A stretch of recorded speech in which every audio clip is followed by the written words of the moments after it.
I really do believe, not just me, other physicists, scientists, really do believe that we're living in a fractal holographic universe. Could mere mathematics create an entire universe? Must quantum entangle with the source energy. And when you quantum entangle with the source energy, that's when you can get a result. Behind the scenes, up above these dimensions, there potentially is a creator or creators of this realm that used this mathematical pattern that we have simply only rediscovered. Toroidal energy flow through tetrahedrons. Everywhere you look on any planet or any moon where you can insert a tetrahedron, where those points touch the planet from the inside, if you're able to make a diagram like that, you'll see that there's going to be a lot of geological activity on those planets, a lot of storm activity as well. This is the reason why this is important, because I'm making the correlation between how much power is in this structure, in this sacred geometrical shape. If you're using it to access portals of higher dimensions, and you're creating, or activating the star tetrahedron, it's a very, very powerful form that has a lot of control over the ether of space-time and also energetically over bodies in space. The hexagonal shape of this double tetrahedron is seen from above. Also can be seen at the North Pole of Saturn. There's also one on Jupiter too. So if you look at Jupiter images and NASA images, there's a tetrahedron or a hexagonal shape at the very top. And also, of course, that represents the 6-point star or the Metatron's cube. So this is all important because you have to understand, how do you move from one place to another through space-time? You have to understand coordinates. You have to understand energy sources. You have to understand axes. So we kind of covered that in a kind of a fragmented way so you can understand these are all the fundamental basis of how tetrahedrons operate and work, how they draw their power and their source of energy. And we only have just 2 more clips to go and we'll end for the day. This will show you one way that we now get movement. Yeah. So like with the field on like the planet, say like Jupiter, like this spot or whatever, like that's where the energy's flowing in. Would that like, because like as above so below, be the same with our field, like in those certain 19.5 degrees, like where like the energy is most concentrated kind of thing? That's right, 19.5 degrees on our own tetrahedron flow inside of our own Torus. We're going to have those same energy wells as well. It's as above so below, just like the planet.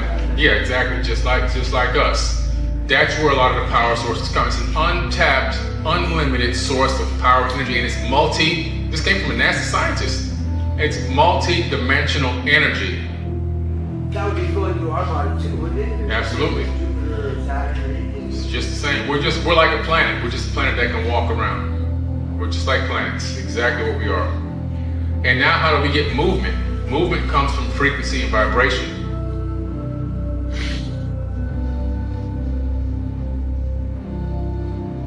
So you can see here that at 963 hertz, you now can create movement. This is why sound is important in ancient times. 963 again. 369, 963.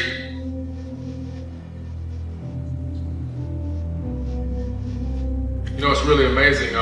Place that I went to go, this is funny.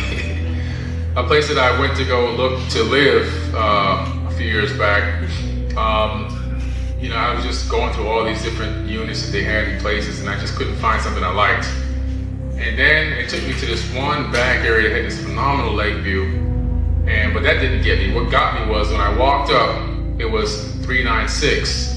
369 on the door. And I was like, this has got to be it. When I went inside, that sold me all the rest of the way. And then what was really interesting is they gave me a mailbox key. Now what they do with this place is everybody gets a random mailbox when they first give you your key so that it doesn't match your apartment number.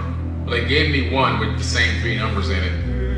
Out of all the 600 units I could have got, boxes numbers I could have got, I got the same numbers. So I have the same numbers for apartment, not the same exact numbers in order, but they mismatch, but it's the same 3, 6, and the 9. So it's pretty amazing stuff. Just kind of weird. Kind of found the right place. But, an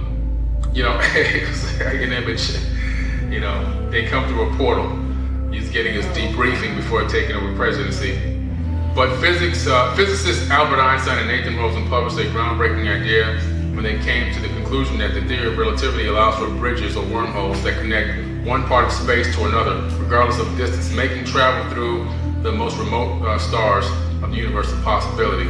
So we're talking about creating Einstein-Rosen bridges. This is what Nathan Rosen and Einstein came together to talk about, theorizing that could exist, and they actually do exist. They're very, very real. NASA, you don't want to believe everything NASA says. I mean, they have other science that goes behind it, independent science that proves that portals exist all around the planet itself. So it's pretty interesting that these portals do exist. So in the ancient Sumerian tablets, you find that they had something that they created called a Du-Ran key. It's called a chariot place. And if deciphered into English, it says, "A chariot place I shall henceforth build, from Nibiru to earth directly to arrive." What do you think he's talking about? This is before they got to the land of Kim. This is in Iraq or Mesopotamia. They were talking about walking through portals. This one was created and built by Enlil, Enki's brother. Like I said, the elite of the elite had access, while other Anunnaki, like the Ijiji and so forth, they had to wait for a rendezvous time period in orbits to meet it back up with their home planet, or leave the solar system. This, the elites would walk through a portal, but they had in their hand a Jed Pillar Ankh. These portals were attuned to the resonant frequency of their bodies. There's a place in Romania called the Bushegi Mountains. Anybody ever heard of Bushegi? Yeah? There's a sphinx there, a gigantic sphinx. It's the same sphinx as you see in the movie Prometheus, basically. It's identical. I guess that's where they copied it from. But the reason I bring it up, inside of this sphinx, and there's a 2.5-hour documentary that I was a part of. It's on YouTube. It's free. Bushegi Mountain. Inside of it, there's this chamber, and there's a force field inside of it that people have tried to access and have been killed. They don't put it on American news. It's only in European news and so forth. This one guy shows up who says because he was the right heir to accessing this chamber, he had the right resonant frequency, so to speak. He was able to walk through that area, and he actually did. And this is actually a well-documented thing that really happened. Bushegi became a mind-blowing event all around the world, but they suppressed it in America because they didn't want people to know about it. But it's really a true thing. Just like he had the right genetics or right frequency resonance to walk through that shield, and you're going to see different types of encryption like this in the future. You're going to see encryption. Right now we have the fingerprint, we have the eye retina scan, things like that. When I go to the airport, I got the clear, so I just put my fingerprint on my eyes and I can just go through the security line.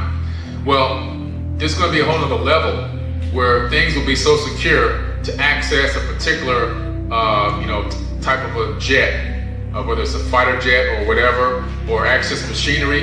It's all going to be based off of, your DNA. I mean, that's the level that they're trying to get it to, unless we take back control of this planet. But that's the level they're trying to get it to. But they had this established time immemorial. This is already ancient, the way they had this set up. He was already laying out the way he was going to build the city. He was laying out how he was going to build this Du-Ran key to connect to his home planet, and potentially, possibly even other planets. We don't know. So this is the last video for the day, and then we're going to talk to everybody, take photos. Talk to everybody, take photos. We got a vendor here. You can go check out the goods. If there's anybody else that wants a book signed, whatever. But I want to definitely get a chance to talk to everybody here. This is our last video for the day, guys. This is basically how to create a Stargate portal. Now, you have to forgive me. I used a robotic voice on this because I really didn't feel like reading. How to open a Stargate portal. A Stargate portal is a man-made device which opens a doorway in space and time and enables travelers to connect to distant realms or higher dimensions. NASA has discovered that portals exist naturally around the Earth. Accessing them with a device may therefore be much easier than first thought. Known as X points, portals are born from the mingling of Earth's magnetic field with incoming solar winds. It is where the sun and Earth become connected by an uninterrupted path. These portals open and close a dozen times each day. Magnetic reconnection lines of force from the sun and Earth crisscross and join to create the openings. X points are where the crisscross takes place. In essence, These are wormholes in space. Pyramids have long been associated with being used as stargates for pharaohs after death. With the capacity to generate torsion field from within its structure, pyramids can focus Earth's vibrational energies towards their apex into a beam. In 2011, Semi-Rosman Agek had the Bosnian Pyramid of the Sun tested for infra and ultrasonic sound. An energy beam was detected that was 13 feet in radius and measured 28 kilohertz. This is the same frequency Ralph Ring discovered in his acoustical levitation experiments while in the military. Further experiments by Dr. Sloboda and Mishdrak from 2010 to 2012 showed that the source of the 10 kilowatt ultrasound energy beam from the Pyramid of the Sun is a metallic plate beneath the pyramid at a depth of 2440 meters, or approximately 1.86 miles. On some level, pyramids seem to operate like giant radio receivers. But instead of collecting radio frequencies, they collect Schumann frequencies from the ionosphere. A radar image of the UV coverage by the telescope in Kunming, China, shows that it forms a kind of eye at its center. This has many symbolic implications. As we shall see, the word pyramid comes from the prefix pyre, meaning fire, and the suffix mid, meaning middle. When combined together, they form the concept fire in the middle. Les Brown describes this middle as the root or first dimension. Dr. Patrick Flanagan believes the 5 angles of the pyramid project a beam of radiation towards the center into what he refers to as biocosmic energy. Joppa describes it as the place where mass particles emanate from. Mathematically, it is the geometric center of the pyramid. Dan Davidson spent 35 years of personally funded research in defining how shapes and different materials convert universally into other forces and energies. In his book, Shape Power, a pyramid shape acts like a lens, focusing the Earth's magnetism. The reason the pyramid shape is the best at focusing energy in this way is because on the atomic level, the abundant element carbon, which is the basis of all known life in the universe, uses a tetrahedron shape in making organic compounds. The fire in the middle concept has been incorporated into the fields of mathematics and physics. Marco wrote in Symbol for Enlightenment. This concept buried deep in his vortex-based mathematics. Where number represents geometry, he calls it the primal point of unity. Rodin's powerful symbol has been compared against other secret symbols, like the Freemasonry symbol for the square and compass, and the Masonic tattoo of the sun in the middle of a triangle with an eye at the top surrounded by an Ouroboros. In the 12th century, the shield of the Trinity diagram orientates the triangle upside down, while a related tetragrammaton puts the face of God in the center. Churches all over Europe use this symbol. In the 5th chapel of the Palace of Versailles, France, a tetragrammaton has a triangle with the full letter name of God written in Hebrew in the center and enclosed by a circle. While the circle represents unbroken, perfect symmetry, Choppa defines it as the energy bubble or pyramid orb a pyramid creates when it is energized. Marco Rodin defines the bubble as a torus. In either case, it represents the physical manifestation of energy in 3 spatial dimensions. One of the more profound representations of the fire in the middle concept is derived from metaractors. This 10-point pyramid, arranged in 4 rows, was below. Hey everyone, it's Billy Carson, aka Forbidden Knowledge. I want to congratulate all of our initial investors. We have investors from all over the world that participated in round 1, 2, and 3. Forbidden Knowledge is proud to announce that we are launching our Reg D 506C. This will allow accredited investors to participate in investing in Forbidden Knowledge. You can be a part of a company that's on the bubble that is literally ready to pop. So make sure you look into everything we have going on. Make sure you read our description below. And also remember, in round 1, 2, and 3, shares started at $1 and moved all the way to $2.50 by the time we got to round 3 in our Reg CF rounds. Now our pre-money valuation is well over $50 million. So it's a great time to participate in a company that's not quite a startup and not quite popped yet. Our ultimate goal is to get to NASDAQ, and we will do that. So make sure that you guys click that link below and find out more about investing with Forbidden Knowledge.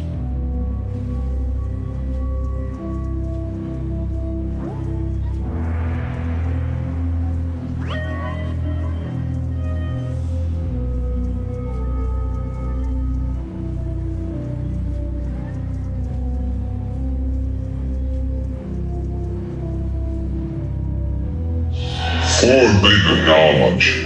Hey Billy, Yeah, have you ever heard of tuning fork therapy or tuning fork healing? yeah, absolutely. Yeah, I was kind of reminding me Yeah. of that. Me and him are practitioners in tuning fork healing. Oh, yeah, that's real powerful stuff. And I was wondering if I could get like a copy, a picture of that chakra frequency chart. Okay, yeah, definitely, I'll get it to you, no problem. Thank you. Yeah, Dr. Masaru Emoto's understudy, after he passed away, I had the benefit of actually meeting with her and going to one of her classes on tuning forks. Oh yeah, cool. Yeah, it's I love powerful that. stuff. Yeah, man, yeah. So that wraps up today.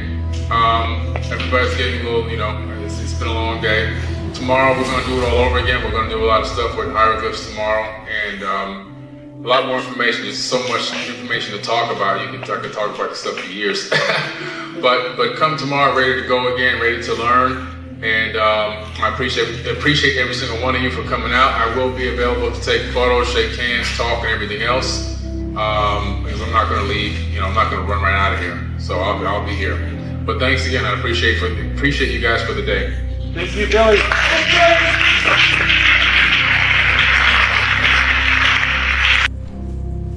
Hey everyone, it's Billy Carson, aka Forbidden Knowledge.